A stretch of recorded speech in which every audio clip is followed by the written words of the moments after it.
Imagine strapping a piece of heavy plastic and glass to your face, just right there in your living room. Just sitting on your sofa. Right, exactly. You adjust the straps, the screens power on, and suddenly you are no longer in your house. You are floating in the absolute freezing vacuum of space. Which is a pretty jarring transition. It's wild. You look down and there it is. The Earth, just this fragile, swirling marble of blue and white, totally suspended in an endless void of black. And the physical reaction to that is real. Oh, yeah. In that exact moment, your heart rate actually slows down. A profound, almost overwhelming sense of compassion just washes over you. You feel deeply, inextricably connected to every single living thing on that blue marble. It sounds like, a science fiction novel. Or maybe like a highly exclusive billionaire space tourism ad. But it's actually happening right now in ordinary living rooms across the world. People are literally using code and pixels and screens to hack a profound, ancient sense of spiritual awakening. Which is a completely wild paradigm shift. I mean, we are essentially taking the most intangible, ineffable parts of the human experience. Our search for meaning. Yeah, our search for meaning, our feelings of cosmic unity, our need for sanctuary, and we are mapping them directly onto digital infrastructure.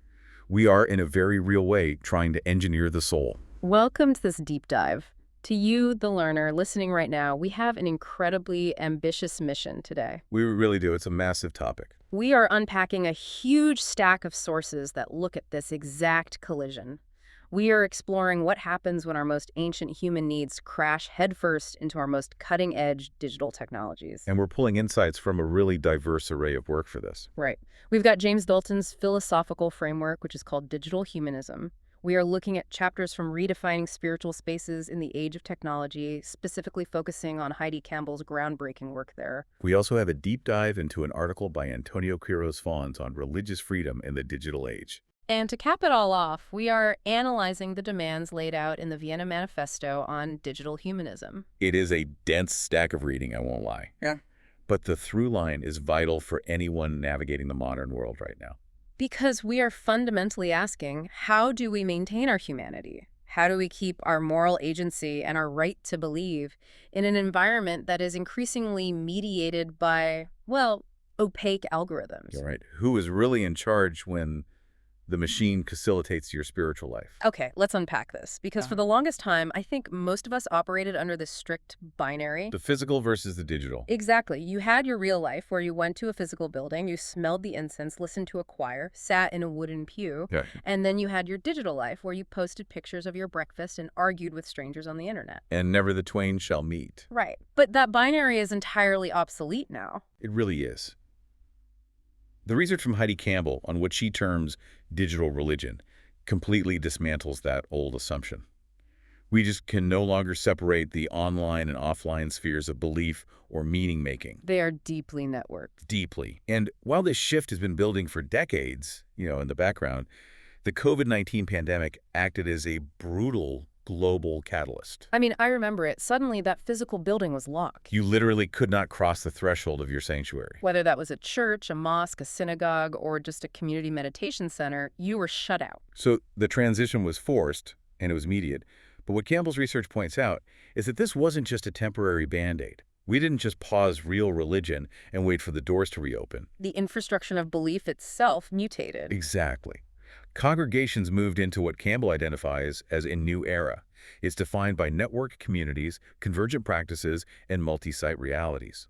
I want to talk about what that actually looked like in practice. Because the sources gave some examples that really honestly surprised me.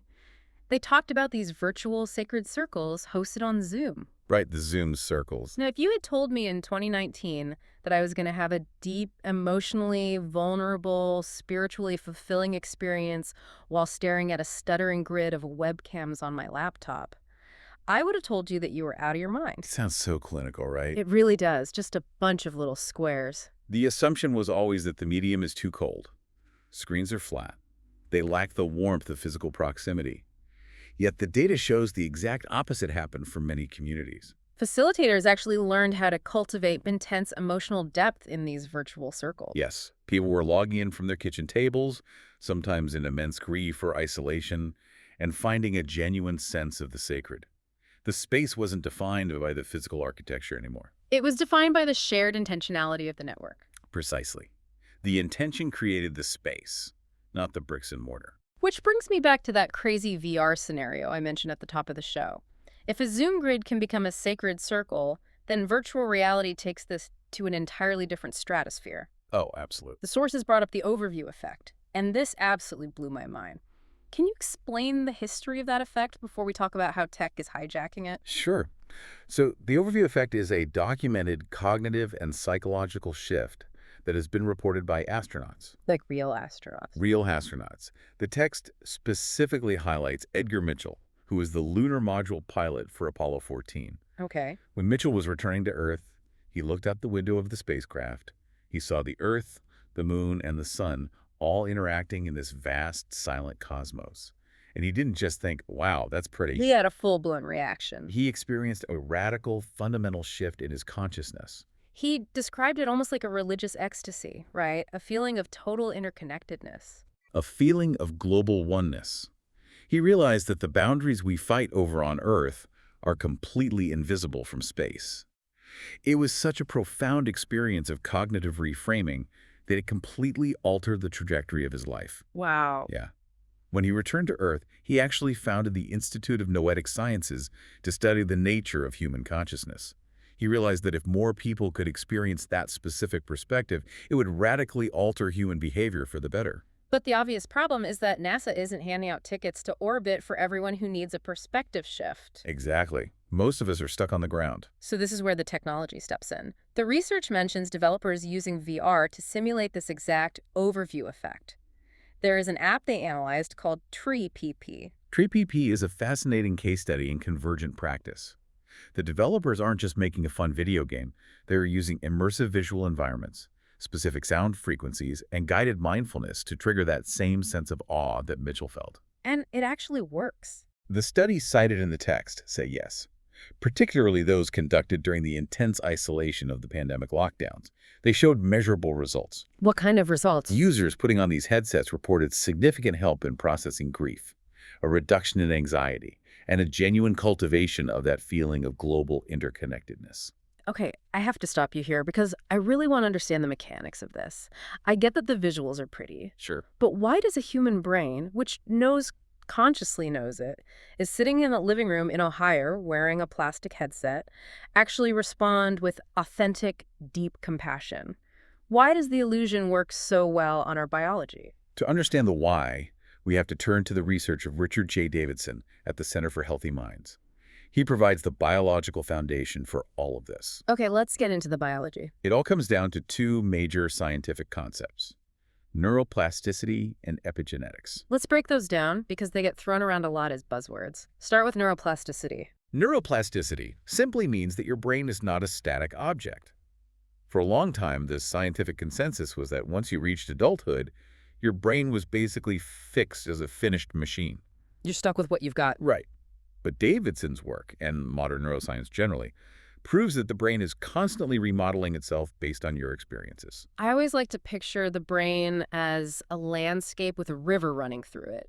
If you keep thinking the same anxious thoughts, it is like water carving a deeper and deeper canyon. That's a great analogy. The more the water flows that way, the harder it is to redirect it. That's the pathways firing and wiring together, right? That is a perfect visualization. The brain changes structurally and functionally in response to training. If you are subjected to chronic stress, that canyon of anxiety gets very deep. But there's a flip side. Yes, the optimistic side of neuroplasticity is that intentional training, like using a VR app to experience awe or sitting in a virtual sacred circle, can carve entirely new rivers. You can structurally alter your brain toward well-being. And how does epigenetics fit into this? Because that sounds like something completely different. That's DNA, right? It is DNA, but it is about how your DNA is expressed. Think of your DNA as the keys on a piano. Okay. The keys are fixed. You cannot change the hardware you were born with. But epigenetics is the sheet music. It dictates which keys are played, when, and how loudly. Oh, I see. Davidson's research highlights that our behaviors, our environments, and even our sustained mental states can actually turn certain genes on or off. Wait, so by experiencing a simulated spiritual moment in VR, I am not just feeling warm and fuzzy. I am potentially altering the sheet music of my genetic expression. You are creating a biological environment that promotes flourishing rather than distress. And this is where Davidson introduces a crucial philosophical point backed by hard science. What's that? This plasticity, this ability to change, isn't just random. It has a default direction. Davidson argues that human beings have an innate basic goodness. Okay, here's where it gets really interesting. Because if you look at the news or read historical philosophy like Thomas Hobbes, the prevailing narrative is that humans are fundamentally selfish, violent, and brutish. The idea that we are born bad. Right, and society has to beat the goodness into us so we don't destroy each other. But the sources push back on this hard, and they cite a wild study out of Yale by Kylie Hamlin to prove it. Ah, the infant study. It is one of the most elegant pieces of developmental psychology I've ever seen. It's so cool. If you want to know if humans are inherently good or inherently selfish before society conditions them, you have to test subjects who haven't been socialized yet. Right. So Hamlin's team takes these 6-month-old infants. 6 months old. They can barely sit up. Exactly. They have no language. They certainly haven't been to Sunday school or read any moral philosophy. They bring the babies into the lab, sit them on their parents' laps, and show them a very simple puppet show. It was essentially a wooden board with a hill. Yes. There is a little wooden shape with googly eyes glued to it. Let's call it the climber. And it is struggling to get up this hill. It moves up a little and slides back down. Just struggling. Then a second shape, the helper, enters the stage and pushes the climber all the way up the hill to the top. They reset the stage. The climber tries again. This time, a third shape, the hinderer, comes down from the top and smashes the climber all the way back to the bottom.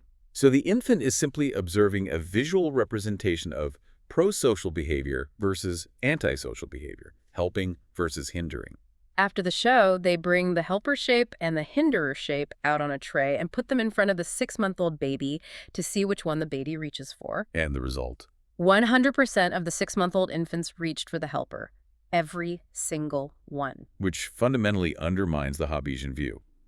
It demonstrates that before we have the cognitive capacity to reason through a moral dilemma, we are biologically wired to prefer pro-social, warm-hearted, cooperative interactions. We are born looking for the helper. We are born with innate compassion. So, bringing this all the way back to our phones and our VR headsets, if we are born with this innate goodness and our brains are plastic and waiting to be molded, then technology isn't inherently a distraction machine. Not at all. It can be a tool to carve those positive rivers in the brain. This is what Davidson calls micro-supports. Because neuroplasticity doesn't require you to quit your job and meditate in a cave for a decade. Thank goodness. Right. The research suggests that incredibly short interventions, just 4 to 5 minutes of practice a day, can significantly reduce distress. And our smartphones are the perfect delivery mechanism for these micro-supports. Give me a real-world example of a micro-support. What does that actually look like in someone's day? Imagine a high school teacher. The bell is about to ring, the hallway is chaotic, and they're feeling overwhelmed. Their phone vibrates. It is a 1-minute prompt asking them to simply close their eyes and reconnect with the core reason they became a teacher in the first place. Just a quick pause. For 60 seconds, they visualize their purpose. That tiny digital intervention shifts their neurological state. It transforms a stressful hallway into a momentarily sacred space of reflection. I was trying to wrap my head around this, and the best analogy I could come up with is brushing our teeth. Okay, I like that. We accept that physical hygiene requires daily, minor interventions. You don't just go to the dentist once a year and then never brush your teeth in between. That would be terrible. Right. You brush for 2 minutes, twice a day, every day to prevent decay. But for some reason, we don't apply that logic to our mental or spiritual hygiene. We go days, weeks, months without intentionally brushing our minds. It's so true. We constantly complain that our phones are destroying our attention spans with doom scrolling. But in Davidson's framework, the phone itself is neutral. It is just a tool. The phone can actually be the toothbrush for the soul. That is an incredibly grounded way to look at it. The device is merely a delivery mechanism. If we use it to deliver the 4 pillars of well-being, awareness, connection, insight, and purpose, it becomes an engine for human flourishing. Okay, but we have to pivot here. Because while this vision of the phone as a soul toothbrush and VR as a gateway to cosmic oneness is beautiful, There is a massive structural catch to all of this. There is always a catch. What happens when the underlying platforms hosting these beautiful virtual sacred circles or delivering these micro supports have absolutely no understanding of the spaces they are governing? You are hitting on the core of Antonio Quiroz-Fonz's research here. Yeah. This is where the digital transition reveals its darker architecture. We've established that these digital platforms have democratized access to connection. Yeah. But we often forget that these spaces are entirely privately owned. They are not public squares. They are corporate servers. And they are governed not by elected officials or community leaders, but by opaque algorithms. So if algorithms are governing the space, they are essentially acting as the bouncers at the door of the digital sanctuary. And from what the sources say, these bouncers are shockingly bad at their jobs. Quiroz-Fonz details this as the trap of algorithmic misinterpretation. Consider the sheer volume of content uploaded to social media every second. Human moderation is impossible. It's just too much data. So platforms deploy AI-driven content moderation systems. Their primary directive is to scrub the platform of hate speech, violence, terrorism, and disinformation. Which, to be fair, is a completely necessary goal. Nobody wants a platform flooded with that. Absolutely necessary. Yeah. The problem lies in the execution. These AI systems lack any real cultural, linguistic, or theological nuance. They operate on basic pattern recognition. Oh. They scan for specific keywords, visual symbols, or phrases that have historically been associated with harmful content in their training data. I want to translate this into an everyday listener experience. To you, listening, have you ever had a completely benign post flagged or removed by social media, and you get that automated message saying you violated community guidelines and you have absolutely no idea why? It's maddening. Now, imagine that happening. But the post was your fundamental religious expression. What does that actually look like for these communities? It looks like legitimate, peaceful, spiritual dialogue being instantly classified as extremist content. For example, an algorithm might flag a post containing ancient religious texts or spiritual symbols because those same symbols have been co-opted by fringe political groups in the AI's training data. So the AI is confusing the two. The algorithm cannot differentiate between a peaceful religious user discussing their faith in a local dialect and a bad actor using similar vocabulary to incite violence. The AI just sees matching data points and pulls the plug. And the user is just left yelling into the void because you can't argue theology with a moderation bot. Furthermore, the decision-making process is a black box. The user has no recourse. This is especially acute in multilingual contexts outside of English, where the AI's grasp of local idiom is remarkably weak. Let me push back on this for a second, though. I hear this argument a lot. If these moderation systems are just math, if they are just code processing pixels and text data, how can they actually be biased? Isn't math inherently neutral? This raises an important question, and your skepticism is totally valid. Are we just automating our own human blind spots because the tech developers in Silicon Valley aren't consulting with sociologists or theologians? Exactly. The idea that math is neutral in this context is a fallacy. Bias in AI is not a mathematical inevitability. It is a profound design choice. An AI model is only as intelligent and only as fair as the data it was fed during its training phase. Okay, that makes sense. Quiroz-Fonz points out a massive disparity here.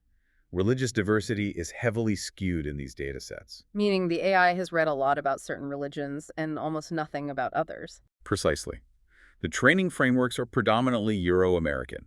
They understand secular Western contexts and mainstream Western religious frameworks reasonably well. But non-Western traditions, Hinduism, Buddhism, various indigenous spiritualities are massively underrepresented in the data. So if an indigenous spiritual practice involves rituals, language, or dress that doesn't fit the Euro-American template of what religion looks like, the algorithm simply doesn't know how to categorize it. It throws an error. It either silences it by mistake, or worse, it actively penalizes it. Facial recognition tools and recommendation algorithms have been shown to amplify stereotypes or misidentify religious attire purely because the system was never trained on a pluralistic, global representation of humanity. And silencing a post is frustrating, but the sources go much, much further than content moderation. They dive into surveillance. They do, and it gets heavy. And I want to pause here and be incredibly clear to you, the listener. We are looking strictly at what the academic sources report here. We aren't taking political sides. We are just mapping out the facts presented in Kriros-Fons' research regarding how surveillance technology interacts with freedom of belief. Right. And the research is unequivocal about the threat surveillance technology poses to freedom of religion or belief. Kiros Fons provides documentation across entirely different political spectrums to show that the technology itself enables suppression. Give me an example from the text. For example, the text cites the use of AI in authoritarian regimes, explicitly detailing how China utilizes biometric tracking, facial recognition, and data aggregation to monitor the daily lives, movements, and worship patterns of Uyghur Muslims. So they are literally using the digital infrastructure to monitor and penalize faith. Yes, the technology allows for a scale of surveillance that was historically impossible. But the research also explicitly states that this is not an issue confined to authoritarian states.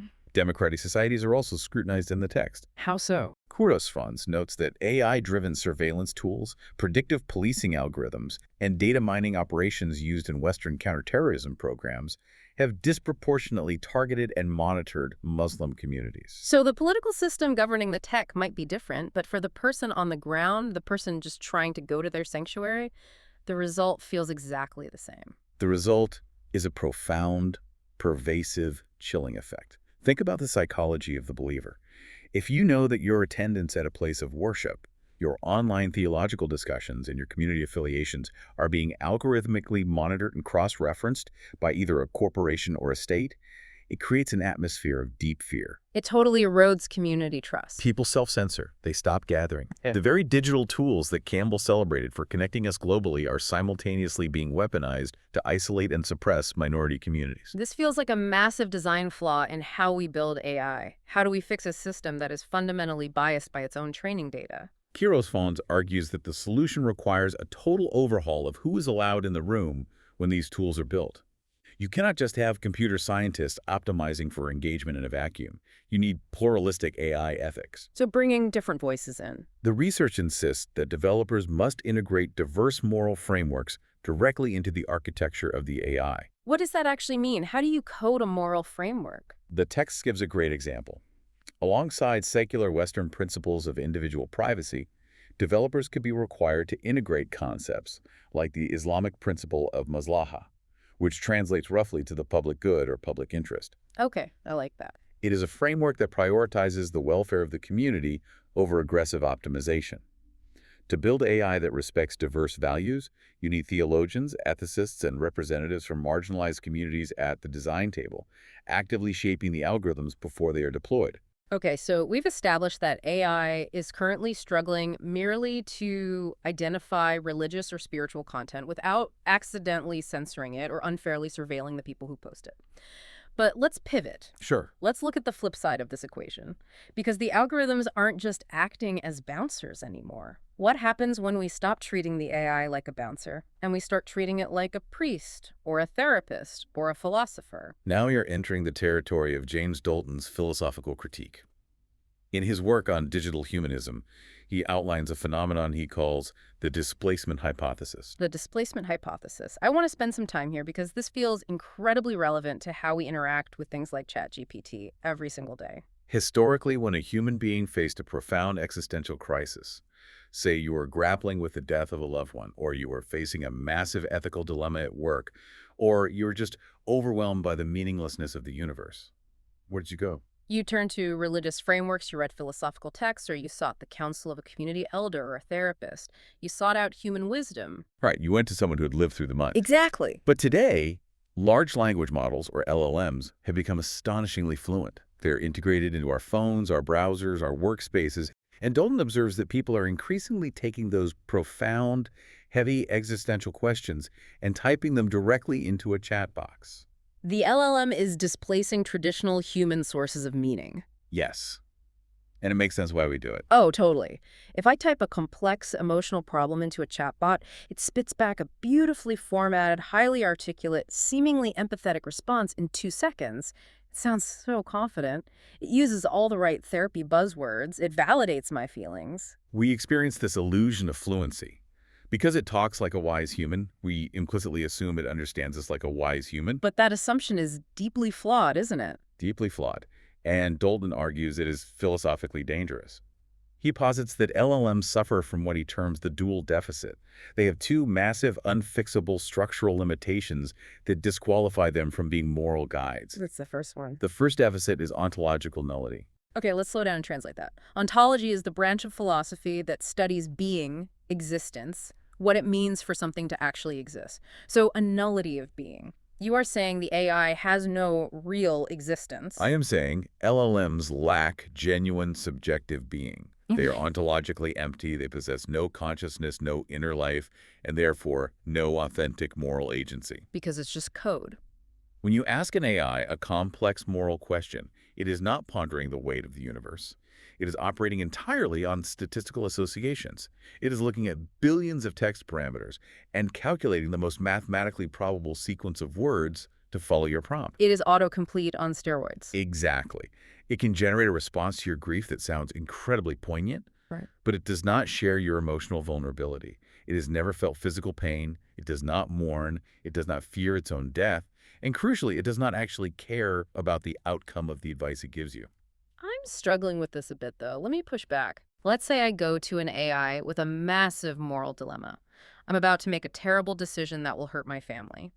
The AI analyzes my prompt and gives me incredibly sound, rational, helpful advice that stops me from ruining my life. Sure. Why does it matter if it has a soul or an inner life? Good advice is good advice, right? Why do I care if there's no who inside the machine as long as the output is helpful? Because treating an entity with no inner life as a moral authority fundamentally changes the nature of human morality. Hmm. It reduces ethics to a transaction. Think about the analogy of the hyper-articulate parrot. Oh, I love this analogy. Let's build this out. Imagine a parrot that has been locked in a library and somehow memorized every philosophy book, every religious text, and every psychology manual in human history. Okay, so this parrot can squawk back the exact perfect quote from Aristotle or the Buddha or a top-tier therapist for any situation you present to it. Yes, it sounds unbelievably profound. Wow. It might even give you the most efficient answer to your problem. As you noted, it stops you from making the mistake. But if you look that parrot in the eye, you know there is no lived experience backing up the words. The parrot didn't suffer to learn that wisdom. Exactly. And when you delegate your moral decision-making to the parrot, You are blurring a really dangerous line. You are crossing from facilitation using a tool to help you think through a problem to delegation, surrendering your own human autonomy. You are letting the parrot drive the car. the logical extension of that is moral atrophy.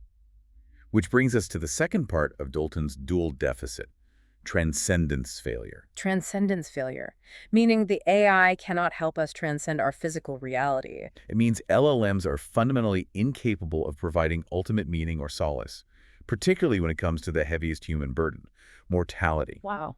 Remember how these models are built? They are trained predominantly on scientific, empirical, and internet data. This data is largely predicated on a secular death worldview. Meaning the view that when your biological body stops functioning, your existence simply ends. It is just lights out. Right, because the AI is a product of this empirical worldview, and because it has no consciousness to grapple with the abstract concepts of an afterlife, a soul, or a spiritual eternity, it offers no narrative of continuity. So it hits a wall. If you go to the chat box seeking deep comfort about the finality of death or the ultimate purpose of suffering, the machine experiences an inherent failure. It can only reflect back the cold, empirical finality of its training data. It cannot offer true transcendence. And yet, because it is so convenient, we keep going back to it, which leads to another massive trap Dalton identifies. If the AI is just doing math to give us answers, it has a built-in bias toward utilitarianism. This is a critical point. Because LLMs operate on statistical probability and optimization, they inherently favor utilitarian ethics. Refresh my memory on utilitarianism. Utilitarianism is a framework that looks for the action that maximizes utility or happiness for the greatest number of people. It is entirely focused on the end result, the most efficient outcome. Right. It just wants to solve the math equation of the moral dilemma as fast as possible. But humanistic ethics argues that morality is rarely just about the final efficient outcome. The value of human morality is procedural. Wait, unpack procedural in this context. It means the struggle matters. When you face a moral crisis, you have to weigh competing values. You talk to your community, you lose sleep, you discover things about your own character. You agonize over it. The procedure of making the choice is what builds your moral identity. If an AI instantly optimizes the problem and hands you the correct utilitarian answer, it robs you of the human struggle. It turns a moral journey into a vending machine transaction. Yes. Morality isn't just a GPS app finding the fastest route to avoid traffic. If I have a crisis, the value isn't just arriving at the destination. The value is how the journey forces me to grow. If we let the AI optimize our lives, we might make fewer mistakes, but we stop developing character. Dalton anchors this deeply in philosophy through what he calls the post-Kantian critique. Okay, we definitely need to translate this one. Immanuel Kant is notoriously dense. Give me the plain English version of the post-Kantian critique regarding AI. At its core, Kantian philosophy argues that to truly know the world, you must be an active subject. A subject is a conscious being who pushes against the boundaries of reality, who experiences time and space, and who possesses free will. So, human beings are subjects. Yes, we act upon the world, and the world acts upon us. An AI, however, is an object. It is a tool. It only possesses an internal world of statistical data weights. It doesn't live in the world. It cannot step outside its server farm to experience the resistance of reality. It cannot transcend its programming to become a true subject of truth.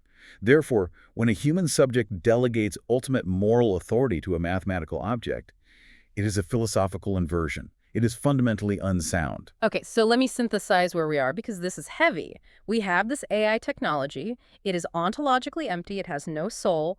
It fails to provide real transcendence about death. It is biased toward cold mathematical efficiency, robbing us of our moral struggle. And it is basically a highly convincing object pretending to be a subject. That's the summary, yes. But here's the reality. It is also incredibly, undeniably powerful. It is curing diseases. It is writing code. It is fully integrated into the global economy. We cannot put the genie back in the bottle. So if we can't uninvent it, how do we safely live with it? We need a robust, systemic framework to govern our relationship with it. And the framework the sources forcefully advocate for is digital humanism. Digital humanism. Let's break down the core tenets of this worldview. Digital humanism acts as the direct antidote to the ontological crisis we just discussed. It is a philosophy rooted in naturalism, critical reason, and human welfare.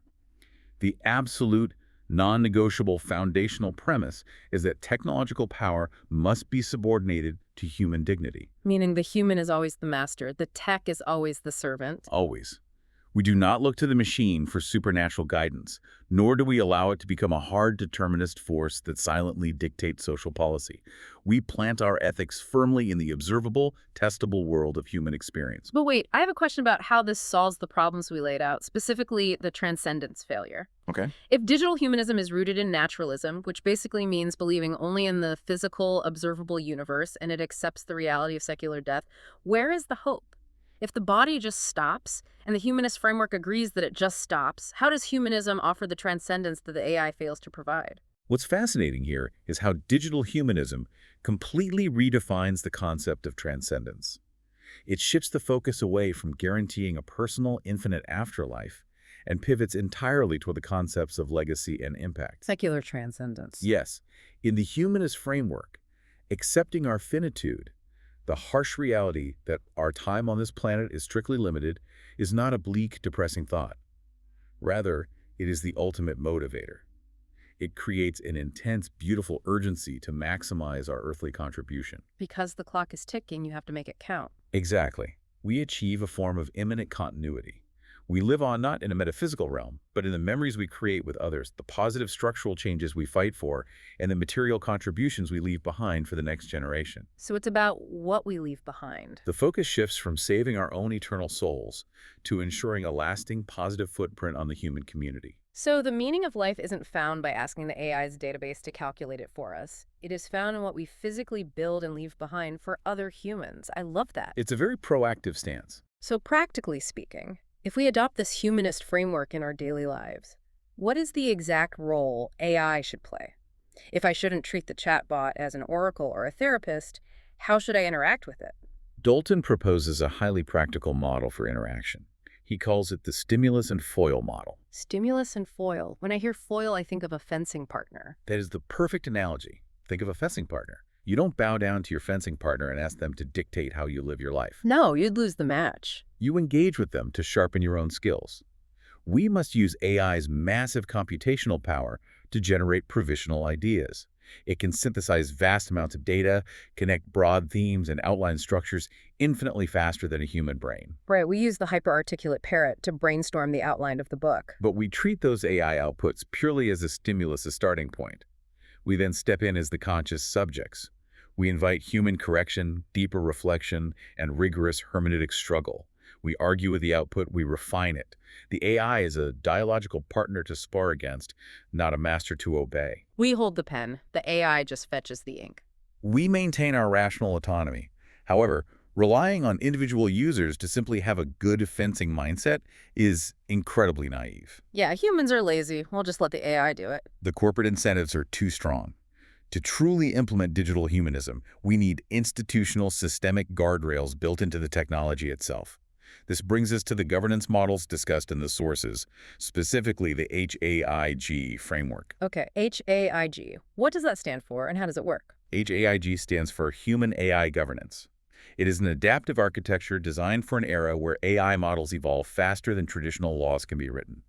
It moves away from rigid, static rules and introduces a concept called trust utility calibration. Trust utility calibration. That sounds like engineering jargon. Break it down for me. A core mechanism of HAIG is the implementation of dynamic trust thresholds. Dynamic trust threshold. Think of it like a student driver. The AI is the teenager learning to drive, and the HAIG framework is the driving instructor sitting in the passenger seat. The instructor has their own set of brake pedals. Okay, I follow. If the AI is operating in a low-stakes environment, let's say it's driving on an empty suburban street on a sunny day, or in digital terms, it's just sorting spam emails, the instructor gives the AI a high degree of autonomy. The trust threshold is met. That makes sense. But the moment the AI encounters icy conditions, or the moment it enters a high-stakes, ethically complex domain like healthcare diagnostics, criminal justice sentencing, or moderating religious speech, the threshold dynamically shifts. The instructor's foot hovers over the brake. And if the AI fails a continuous automated bias audit, the system doesn't just send an error report. The decision-making authority automatically, instantly escalates back to a human being. The instructor slams the brake and takes the wheel. It enforces human oversight as a hard-coded structural rule, not just a corporate afterthought. That makes total sense. So if the machine starts showing bias against an indigenous religious minority, as we talked about earlier, the system instantly halts the algorithmic moderation and kicks the post to a human subject who actually understands the context. It ensures that objects do not hold ultimate power over subjects. And these theoretical principles are currently being fought for globally. This brings us to the final source in our stack, the Vienna Manifesto on Digital Humanism. Let's run through the Vienna Manifesto, because this isn't just an academic paper. This reads like a declaration of independence for the digital age. It really lays down the gauntlet. It is a powerful call to action, drafted by an international group of scientists, philosophers, and practitioners. Its core demands are unequivocal and deeply structural. First, it demands that digital technologies must be actively designed to promote democracy and inclusion. So no more building things and hoping for the best. Exactly. We can no longer build platforms and just vaguely hope they don't destroy society. Democracy must be a design requirement. They also go after the money, right? The monopolies. Second, the manifesto explicitly calls for regulators to intervene and break up tech monopolies. It argues that heavily concentrated corporate power stifles human-centric innovation. When 2 or 3 companies control the entire infrastructure of the digital world, humanism is impossible. What does the manifesto say about the AI making decisions about us? This is its most critical demand.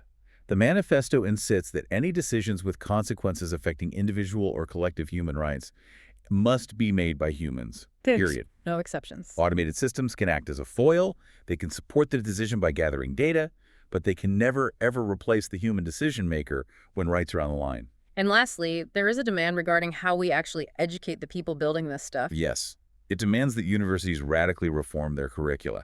We have to break down the silos between computer science and the humanities. Which is huge. We can no longer afford to graduate brilliant software engineers who only understand how to optimize code, but have never read ethics, sociology, or history.